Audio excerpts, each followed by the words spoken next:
Bharatiya Janata party अध्यक्ष जगत प्रकाश नड्डा ने राष्ट्रीय चुनाव अधिकारी और प्रदेश इकाई के समन्वय हेतु पर्यवेक्षकों की नियुक्ति की है, जो संगठन के चुनाव संपन्न कराएंगे।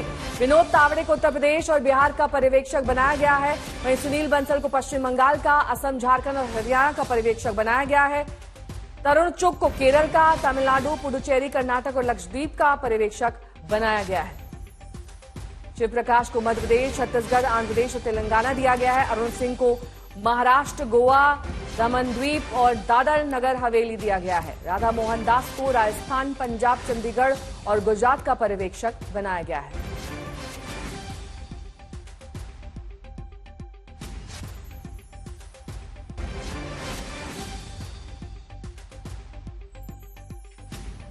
पीयूष मेरे सहयोगी जुड़ गए हैं तमाम जानकारी के साथ। पीयूष, ये लिस्ट अभी अभी जारी हुई है?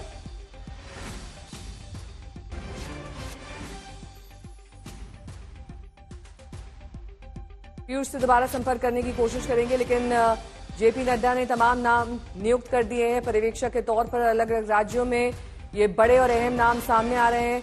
बंगाल, असम की जिम्मेदारी सुनील बंसल को दी गई है। विनोद तावड़े को भी पर्यवेक्षक बनाया गया है।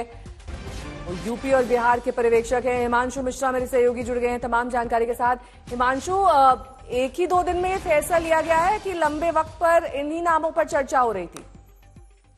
देखिए, जो संगठन के चुनाव हैं उसको संपन्न कराया जा रहा है। विनोद तावड़े को उत्तर प्रदेश का पर्यवेक्षक बनाया गया है। सुनील बंसल जो पश्चिम बंगाल का पर्यवेक्षक, असम, झारखंड और हरियाणा को उन्हें जिम्मेदारी दी गई है। तरुण चुग जो बीजेपी के जनरल सेक्रेटरी भी हैं, केरल, तमिलनाडु, पुडुचेरी, कर्नाटक और लक्षद्वीप का उन्हें पर्यवेक्षक बनाया गया है। शिव प्रकाश जो सह संगठन मंत्री हैं भारतीय जनता पार्टी के, उनको मध्य प्रदेश, छत्तीसगढ़, आंध्र प्रदेश और तेलंगाना की जिम्मेदारी दी गई है। अरुण सिंह भारतीय जनता पार्टी के जनरल सेक्रेटरी भी हैं और ऑफिस इंचार्ज भी हैं, उनको महाराष्ट्र, गोवा, दमन द्वीप और दादर नगर हवेली की जिम्मेदारी दी गई है।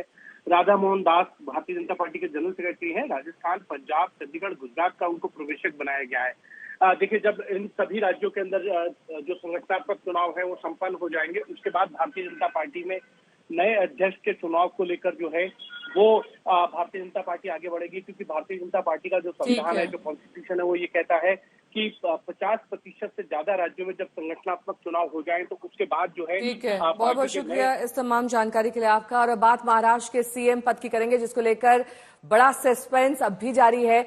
सूत्रों के हवाले से खबर आ रही है कि देवेंद्र फडणवीस को दिल्ली तलब किया गया है। महाराष्ट्र का चुनाव नतीजा आ चुका है शनिवार को और सीएम का फैसला फिलहाल नहीं हो पाया है।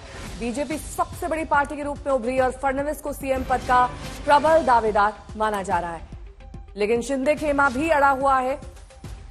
ऐसे में फडणवीस को दिल्ली बुलाए जाने पर चर्चा का बाजार गर्म हो गया है। पीयूष मेरे सहयोगी जुड़ गए हैं तमाम जानकारी के साथ। पीयूष, रेस में सबसे आगे तो फडणवीस ही चल रहे थे, लेकिन शिंदे का गुट भी अपना जोर लगाएगा। जाहिर तौर पर पलड़ा तो फडणवीस का ही भारी लग रहा है। कब होगा शपथ ग्रहण, इस पर कोई जानकारी मिल रही है? जी बिल्कुल, अगर हम बात करें शपथ ग्रहण समारोह की, तो सूत्रों ने हमें बताया कि या तो 30 नवंबर को या फिर 2 दिसंबर को शपथ ग्रहण समारोह महाराष्ट्र में हो सकता है, लेकिन उससे पहले लगातार बैठकों का दौर जारी है। सूत्रों से ये भी पता चला है कि देवेंद्र फडणवीस को आज शाम दिल्ली बुलाया गया है। फिलहाल वो औरंगाबाद में है। आज दिन में ही थोड़ी देर पहले वो मुंबई से औरंगाबाद के लिए निकले। उसके बाद शाम में उम्मीद ये जताई जा रही है कि वो दिल्ली जाएंगे और वहां पर बीजेपी के आला कमान से उनकी मुलाकात हो सकती है।